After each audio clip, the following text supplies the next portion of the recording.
সূরা তাওবা এটার 112 নম্বর আয়াত। আল্লাহ 8টা গুণের কথা বলেছেন। কয়টা? 8টা গুণ। এই 8টা গুণ যে অর্জন করবে তার দুনিয়াও সুন্দর, আখিরাতও তার জন্য সুসংবাদ হয়ে যাবে।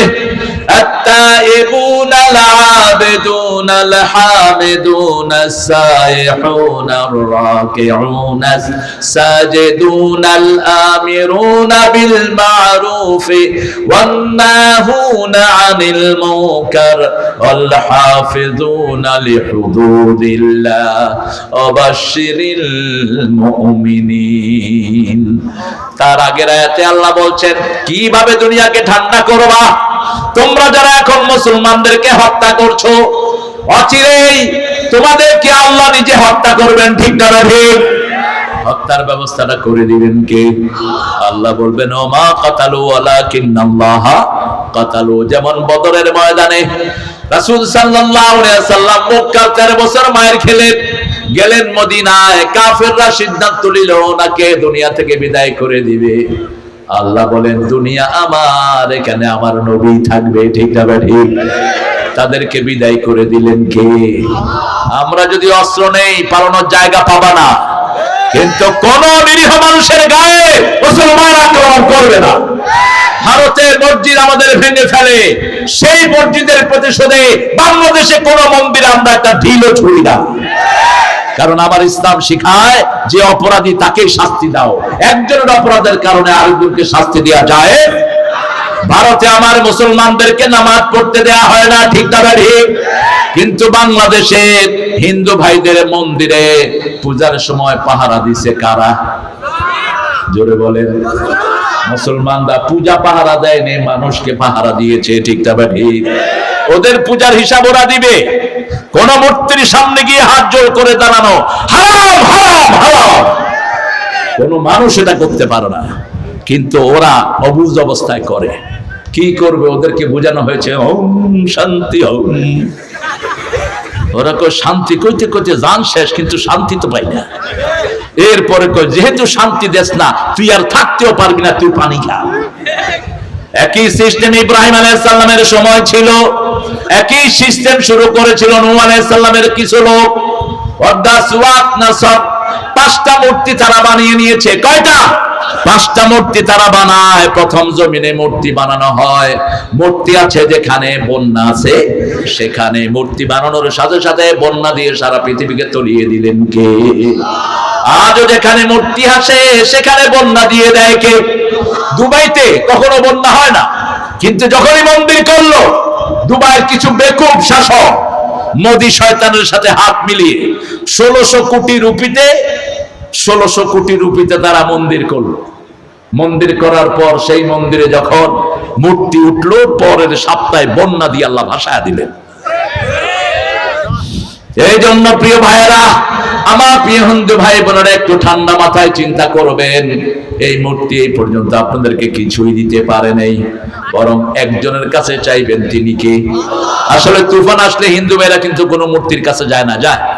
জোরে বলেন যায়? যখন জোরে তুফান আসে কারে ডাকে? কারে ডাকে বলেন? কি কয়? ভগবান কয় না, কয় আল্লাহ তুই বাঁচা, আল্লাহ তুই বাঁচা।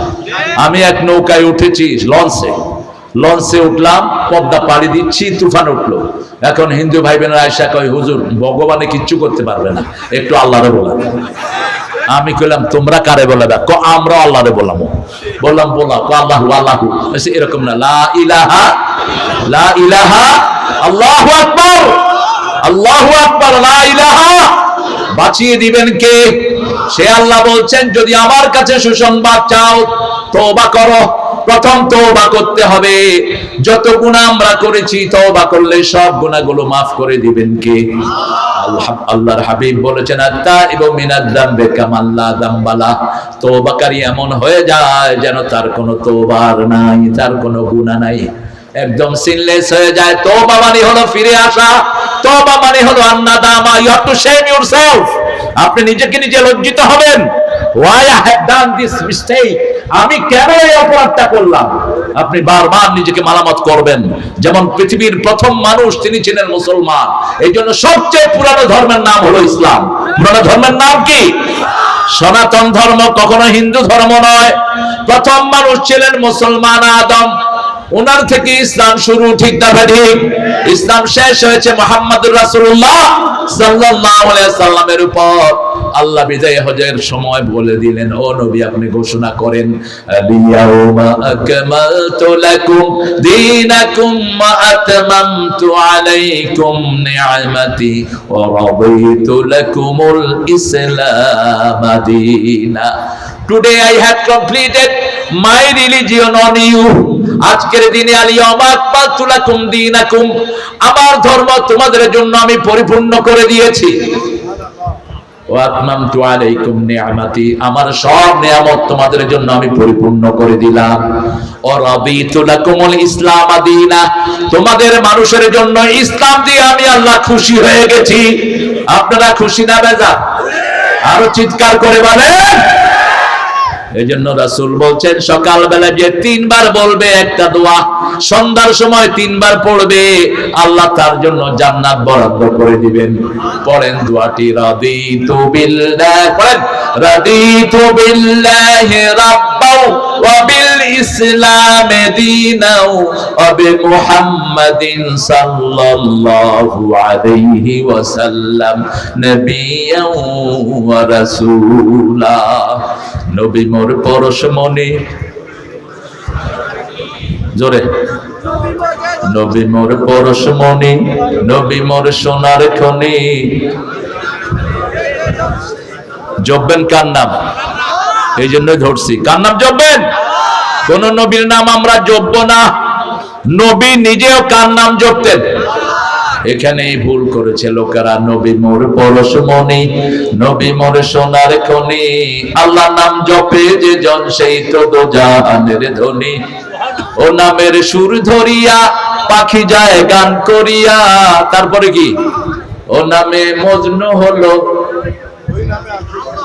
ও নামে মজনু হলো মাওলা আমার কাদের গনি। লেখক যে কি খায়া লিখছে আল্লাহ জানে। আল্লাহ কি পাগল হয়? আল্লাহ কি পাগল হয়? আল্লাহর নবীকে পাগল বলেছে কাফেররা। আল্লাহ বলেছেন আমা সাহিবুকুম বিমাজনুন, এত সুন্দর মানুষ কখনো পাগল হতে পারে? সেই আল্লাহকে কেমনে পাগল বলেন? বরং এখানে লিখতে হতো ও নামে রহমে ঢালে, ও নামে রহমে ঢালে মাওলা আমার কাদের গনি। নবী মোর পরশমণি, বলেন নবী মোর পরশমণি, নবী মোর সোনার খনি।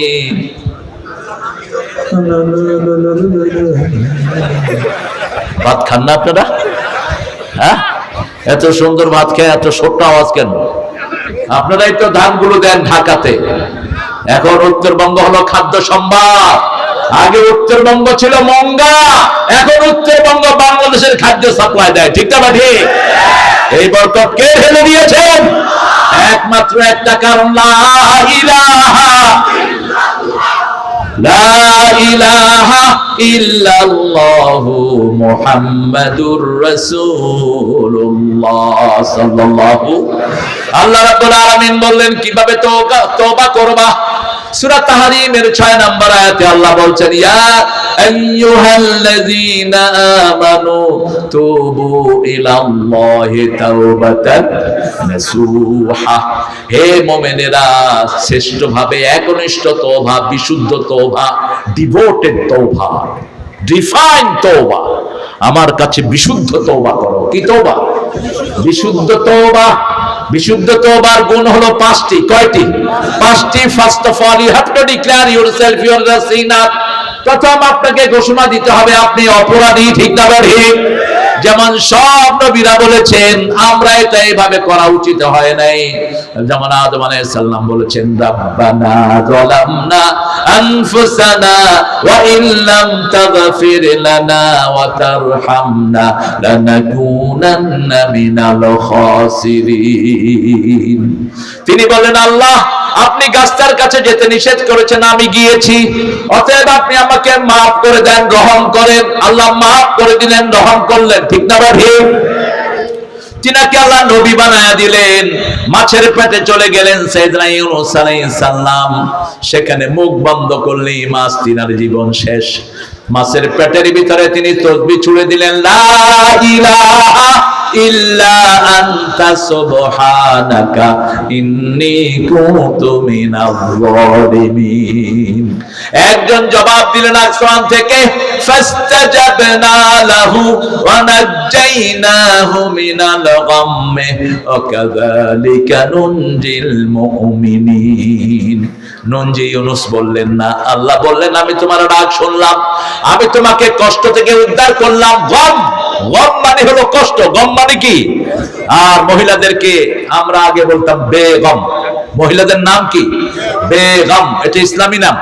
আর এখন বলে গিন্নি। গিন্নি, গিন্নি হলো হিন্দুয়ানি নাম, গিন্নি হলো মুশরিকদের নাকা নাম, ঘ্যান ঘ্যান করে জন্য কয় গিন্নি। এটাকে গিন্নি বলবেন না, হলো বেগম। সূরা রোমের 21 নম্বর আয়াত, আমিন আয়াতিহি আন খালাকাকুম মিন আনফুসিকুম আজওয়াজা লিতাসকুনু ইলাইহা। আমার আয়াত হলো তোমাদের মধ্য থেকে তোমাদের স্ত্রী বানিয়েছি যাতে তোমরা সেখানে শান্তি পাও। কি পাও? শান্তি। মেয়েদের নাম হলো শান্তি। মেয়েদের নাম কি? আল্লাহ বলছেন। কে বলছেন? আল্লাহ বলছেন। আর আমাদের দেশে মেয়েদেরকে হুজুরাও কিলায়, হুজুরাও কিলায়। তুই হুজুর, তোর নামে তোর বউ কমপ্লেইন দিবে কেন? তোর বউ যদি সার্টিফিকেট দেয় তুই ভালো, তাহলে তুই ভালো। বলেছেন রাহমাতাল লিল আলামিন। রাসূল বলতেন খিয়ারুকুম মিলা নিসাইকুম, তোমাদের মধ্যে সবচেয়ে ভালো হইল যে তার বিবিদের কাছে ভালো। এটা বলেই রাসূল বললেন আমি আমার বিবিদের কাছে সবচেয়ে ভালো। 11 জন বিবি বিভিন্ন বায়ানা দিলেন। কতজন? 11 জন। কারো সাথে তর্ক করলেন না, মসজিদে নববীতে চলে গেলেন। 29 দিন থাকলেন। কয়দিন? 29 দিন। কারণ বিবিদের সাথে কথা বলে ছেলেরা কখনো পারে না। আজকের বিজ্ঞান বলছে মেয়েরা যখন কথা বলে মিনিটে এই ঘটলিটা 140 থেকে 50 বার উঠানামা করে, আর পুরুষের উঠানামা করে 60 থেকে 70 বার। পুরুষ এক কথা কয়, মেয়েরা 3টা কয়া বয়া থাকে। তখনই চুলে ধরে, এত কথা বসকে, ও তো কথায় পারতেছে না। এটা যদি না হতো আমরা ভাষা শিখতাম না। প্রত্যেকটা শিশু ভাষা শিখে কার কাছে? মায়ের কাছে। 5টা শিশু, 5টা শিশুকে মা 5টা ভাষা শিক্ষা দিচ্ছে। ঠিক না ঠিক? শিশু কথা বলে কার ভাষায়? মায়ের ভাষায়। এজন্য আল্লাহ এটা দ্রুত করে দিয়েছেন। মহিলাদের মধ্যে সেই মহিলারা শ্রেষ্ঠ যেই মহিলারা নেককার হয়, সৎকারিনী হয়, সেই মহিলা দুনিয়ার সর্বশ্রেষ্ঠ সম্পদ। কে বলেছেন? আর দুনিয়া মাতাউন খায়রু মাতাউহাল মারাতুস সালিহা। এজন্য যেই ঘরে মেয়েদের আদর যত বেশি, সেই ঘরে বরকত তত বেশি। আমাদের দেখেন আগে বউ স্বামী পিটানোর মধ্যে চ্যাম্পিয়ন ছিল মিশরের নারীরা। এখন কিন্তু ভারতের নারীরাও চ্যাম্পিয়ন হয়ে যাচ্ছে। ভারতের নারীরা এখন স্বামীরে পিটায়। আর কত খাবে মাইর? বাংলাদেশে এখনো পিটানো শুরু হয়নি। কথা বল না কেন? কেন মারো বেবিকে? হ্যাঁ, আমাদের দেশের মেয়েরা কোরআন শুনে। স্বামী হলো আপনার সবচেয়ে আদরের এবং সম্মানের জিনিস, কিন্তু এনজিওরা শেখায় কিসের বর কিসের ঘর, যেমন খুশি তেমন পর। এটা হারাম স্লোগান। রাসূল বলেছেন 4টা কাজ যে মেয়ে করবে জান্নাতের 8টি দরজা খোলা থাকবে। ওয়াক্ত হলে নামাজ, রমজানের রোজা, স্বামীর খেদমত। স্বামীর কি খেদমত? 4 নম্বরে নিজের ইজ্জতের হেফাজত, পর্দা পুশিদা করবে, নিজের চরিত্রকে সুন্দর রাখবে, কারোর সাথে টেলিফোনে হাই হেলো করবে না। এই 4টা গুণ যে মেয়ের মধ্যে থাকবে, 8টা জান্নাতের দুয়ার আল্লাহ তার জন্য খুলে দিবে। আল্লাহ বলেছেন তুবু তাওবাতান নাসুহা, তওবা নাসুহা তোমরা করো। আমরা বললাম কিভাবে তওবা নাসুহা করব? আল্লাহ বললেন প্রথম স্বীকৃতি দাও আমি গুনাহগার। আমরা সবাই প্রত্যেক নামাজে আমরা ঘোষণা দেই যালামতু নাফসি যুলমান কাসীরা। ওমর ফারুক, সাইয়েদনা আবু বকরকে আল্লাহর হাবিব বললেন যখনই কেউ এটা পড়ে তার জীবনের গুনাহগুলো maaf করে দেন কে? পড়েন যালামতু নাফসি যুলমান কাসীরা ওয়া লা ইয়াগফিরুয যুনুবা ইল্লা আন। সূরা আল ইমরানের একটা আয়াতের টুকরা। আল্লাহ বলছেন মাইয়াগফিরুয যুনুবা ইল্লাল্লাহ, আল্লাহ ছাড়া গুনাহ ক্ষমা করবে কে? এটা যখনই কোনো গোলাম বলে তার গুনাহ maaf করে দেন কে? গুনাহ যাদের maaf হয়ে যায় তাদের জন্য জান্নাত বরাদ্দ করে দেন কে? 2 নাম্বার, আল্লাহ ছাড়া গুনাহ আর কেউ ক্ষমা করতে পারে? এই জন্য আল্লাহকে বলতে হবে আল্লাহ আমার গুনাহটা আপনি maaf করে দেন। 3 নাম্বার বলতে হবে এই গুনাহ আমি আর কখনো করব 4 নাম্বার, আপনি যদি কারো জমি চুরি করেন সেই জমি তাকে ফেরত দিতে হবে। 5 নাম্বার, আপনি যদি কারো খুন করেন, ওই যে ছেলেকে খুন করেছেন তার মা বাবার কাছে নাদাবি নিতে হবে, মাপ চাইতে হবে। আপনি একজনকে মেরে ফেললেন, আর আমাদের দেশের নিয়ম হলো সরকারের কাছে ক্ষমা চায়।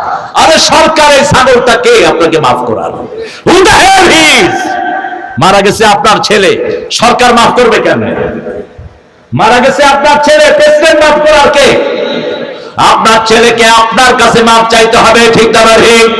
যেমন বাপ মাফ করলে, বাপ থাকলে বাপের কাছে মাপ চাইতে হবে, মা থাকলে মায়ের কাছে ক্ষমা চাইতে হবে।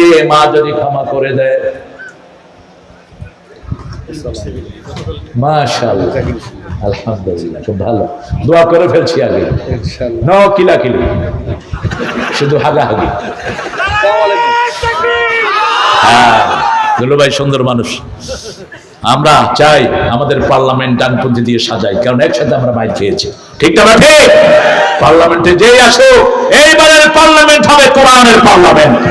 আমরা চাই না আমরা একজন পার্লামেন্টের মেম্বার হই, আমরা চাই কোরআন চলে যাক পার্লামেন্টে, ঠিক না ঠিক? ইতিমধ্যে আলহামদুলিল্লাহ নেতারা একসাথ হচ্ছে। দেখলাম ফখরুদ্দিন সাহেব আমাদের মুজিবুর রহমান সাহেবের মুখে কেক দিয়ে দিচ্ছে, তুমিও কেক দিয়ে দিও। আলহামদুলিল্লাহ, দোয়া চাই, দোয়া চাই, আল্লাহ কবুল করো। দোয়া করেন দুলু ভাইয়ের জন্য, আল্লাহ কবুল করো। আল্লাহ আমার ভাইকে সব বিপদ থেকে হেফাজত করুন। এটাই হলো ইসলামের উদারতা। ইসলাম সবার জন্য দোয়া করে, ঠিক না ঠিক? 5 নম্বরে হলো, আপনি কোন মানুষকে মারেছেন, কোন মানুষকে খুন করেছেন, ওই মানুষের আত্মীয় যদি আপনাকে মাফ না করে, আল্লাহ আপনাকে মাফ করবে। বনি ইসরাইলের একজন লোক 99 জন লোককে খুন করলো। কয়জন? 99 জন লোককে খুন করলো। সেই লোকটা দাঁড়ে দাঁড়ে ঘুরছে, আল্লাহ যদি ক্ষমা না করেন মৃত্যুর পরে আমার বাঁচার কোনো উপায় নাই। এক আলেমের কাছে গেলেন, আলেমের কাছে গিয়ে বললেন, হুজুর আমি 99 জন লোককে ক্ষমা করেছি। আলেম বলল, এত লোককে ক্ষমা করেছো, তোমার গুনার কোনো ক্ষমা? এত লোককে মেরেছো, তোমার গুনার কোনো ক্ষমা? তখন সে চিন্তা করলো, আমার যদি মাপ না হয় তো তোমারে বাঁচা মুখে মারছে হেরে, কত হলো? কত হলো? কিন্তু মনের ভিতরে আশা, মাপ চাইতে হবে কার কাছে? ঘুরতেছেন, ঘুরতে ঘুরতে আরেকজন আলেমের কাছে গেলেন, বড় আলেম। তিনার কাছে গিয়ে বললেন, হুজুর আমি 100 লোককে খুন করেছি, আল্লাহ মাফ করবে নাকি? তিনি বললেন, তোমার গুনাহ যত বড়, আল্লাহর ক্ষমা তার চেয়ে অনেক বড়। তুমি যদি তওবা করো, তোমারে মাফ করে দিবেন কে? তবে তওবার 3টি গুণ তোমাকে অর্জন করতে হবে। প্রথম হলো তুমি গুনাহগার, স্বীকৃতি দিতে হবে কার কাছে? 2 নম্বর হলো এই গুনাহ করবা। 3 নম্বর হলো যে এলাকায় থেকে তুমি এই গুনাহ করেছো, ওই এলাকায় তুমি থাকতে পারবা। কিছু এলাকা আছে যেখানের মানুষগুলো খুব ডাকাত টাইপের হয়, যেখানের মানুষগুলো খুব অ্যারোগেন্ট হয়, ওই এলাকা থেকে তোমাকে চলে যেতে হবে। তিনি রাজি হলেন, তিনি সব করে এবার নিজ এলাকা থেকে রওনা হলেন ভালো মানুষের দিকে, ভালো মানুষের এলাকার দিকে। আল্লাহ ফেরেশতা পাঠালেন, জান্নাতের ফেরেশতা, বিহারিরাতিন বাইদা, জান্নাতের রেশমি রুমাল নিয়ে জান্নাতের ফেরেশতা হাজির হলো। জাহান্নামের কর্কশ রুমাল নিয়ে জাহান্নামের ফেরেশতা হাজির হলো। জান্নাতের ফেরেশতা যখন কারোর জন্য হাজির হয়, পুরা এলাকা জুড়ে খুশবু বইতে থাকে, আকাশ থেকে জমিন পর্যন্ত খুশবু ছড়িয়ে পড়ে। আল্লাহু আকবার। আপনাদের কষ্ট হচ্ছে না?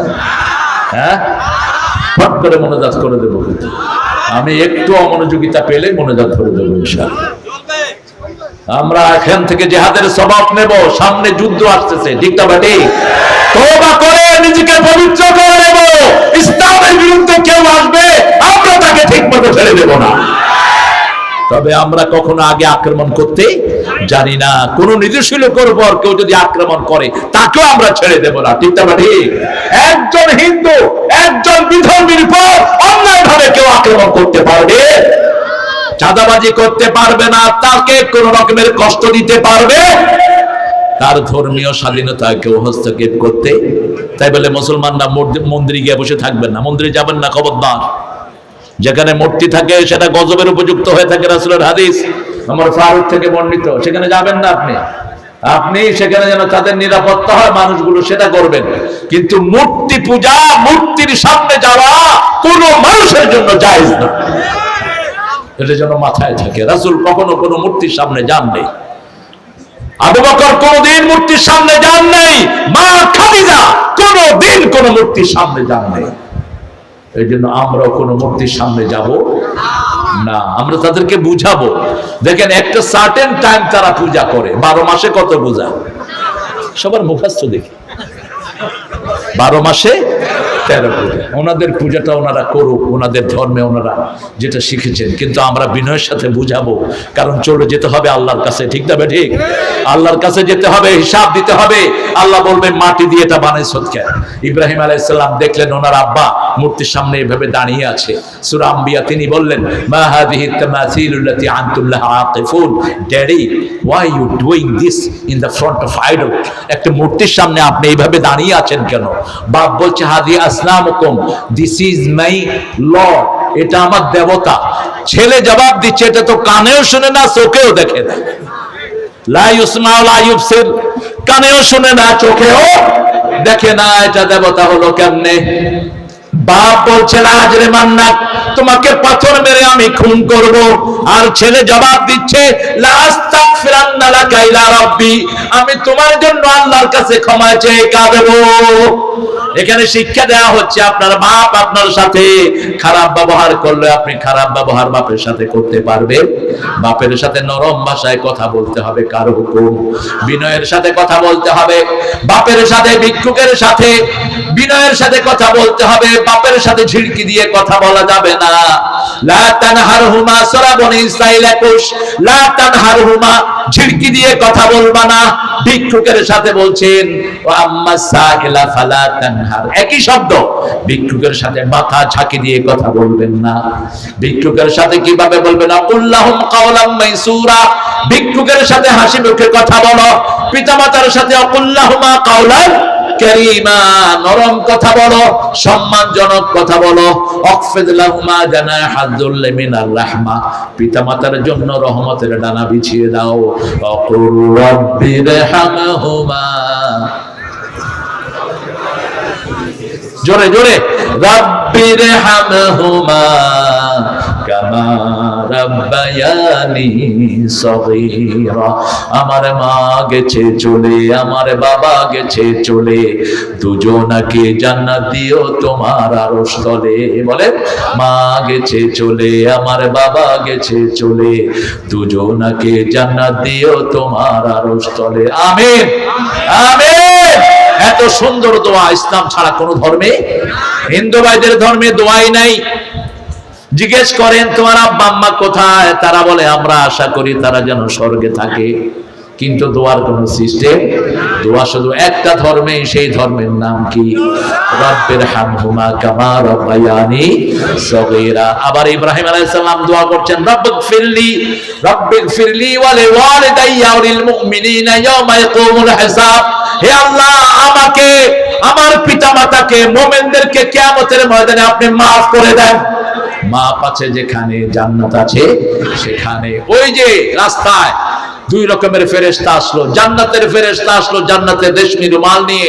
আল্লাহ আমাদের সবার জন্য জান্নাতের ফেরেশতা বরাদ্দ করে দেন।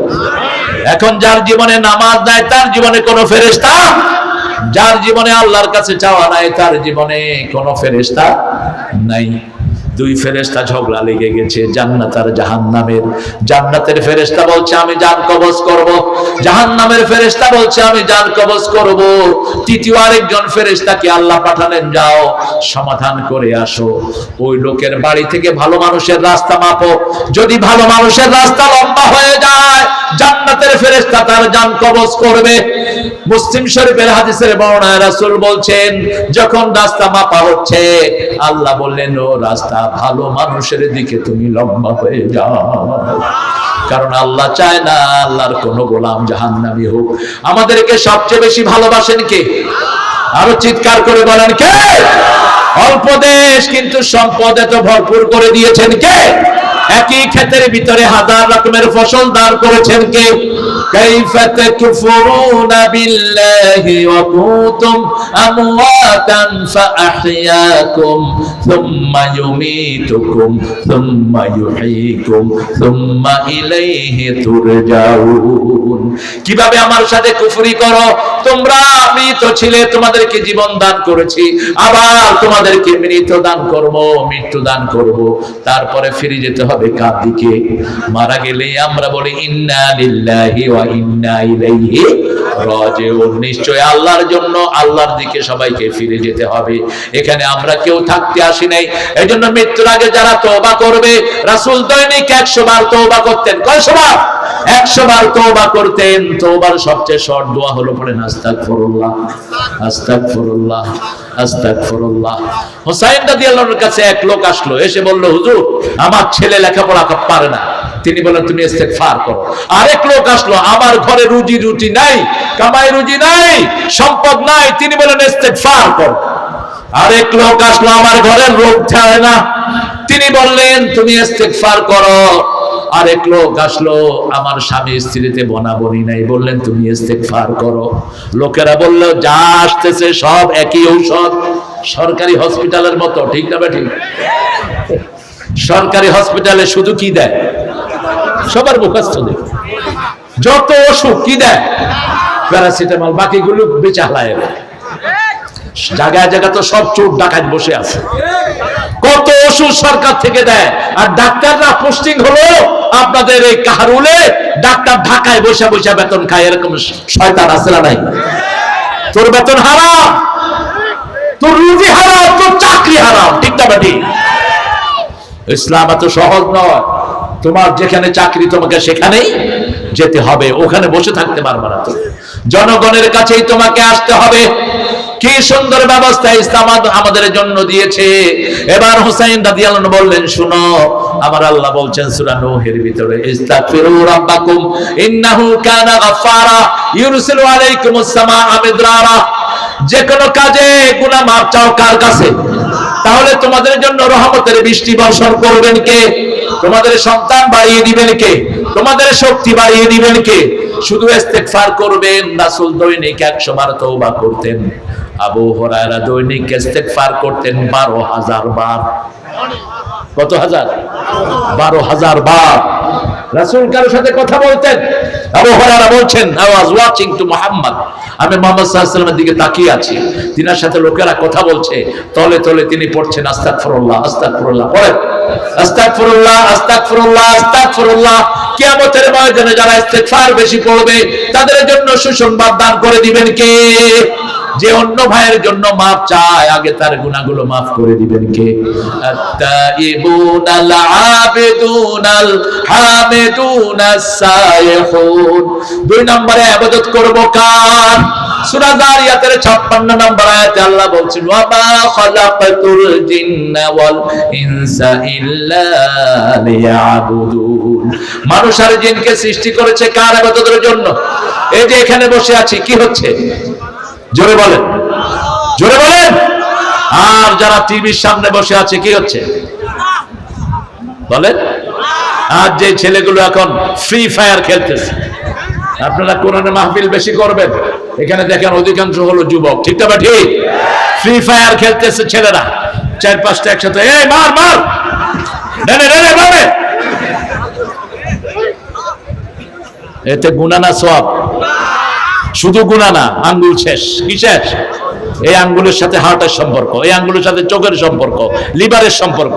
এই যে আঙ্গুলের ভিতরে যে ফিঙ্গারপ্রিন্ট গুলো দেখছেন, এই যে খাঁজ খাঁজ কাটা, এটা যখন প্লেন হয়ে যায়, আপনার হার্টও প্লেন হয়ে যাবে। হার্ট আর কোনো কাজ করবে না, আপনার লিভার কোনো কাজ করবে না। হসপিটালগুলোতে দেখেন, হার্ট হসপিটালে এখন 15 থেকে 25 বছরের যুবক সবচেয়ে বেশি। 8-9 বছরের শিশু চোখে দেখে না, এমনি করে তাকায়, মোবাইলের দিকে তাকাতে তাকাতে চোখের জ্যোতি শেষ। আর যদি এই মোবাইলের ভিতরে আপনি কোরআন শরীফ পড়েন, জ্যোতি কখনো কমবে না, আরো বেড়ে যাবে। কারণ কোরআন হলো রহমত। কোরআন কি? আমি কালকে বলছিলাম যে 6-7 ঘন্টা কোরআন পড়লেও মোবাইলে আপনার চোখ গরম হবে না। একটু পরে পরে হালকা পানি এসে দেখবেন আপনার চোখটা ভিজে আছে, চোখের নার্ভগুলো ঠান্ডা থাকবে। আর যদি 1 ঘন্টা আপনি ফ্রি ফায়ারের মতো ফালতু জিনিস খেলেন, 1 মাস পরেই দেখবেন চোখে কম দেখতেছে, হার্টটা ঠিক মতো কাজ করছে না, লিভার ঠিক মতো ফাংশনাইজ করছে না। এই জন্য আমাদের ছেলেদেরকে অ্যাক্টিভেট রাখার জন্য ইবাদত করাতে হবে। 5 ওয়াক্ত নামাজে মসজিদে নিয়ে যান, তাদের স্বাস্থ্যটা ভালো করে দিবেন কে? নামাজের চেয়ে শ্রেষ্ঠ শরীরের জন্য কোনো ঔষধ নাই। নামাজের ভিতরে সব রোগের চিকিৎসা দান করেছেন কে?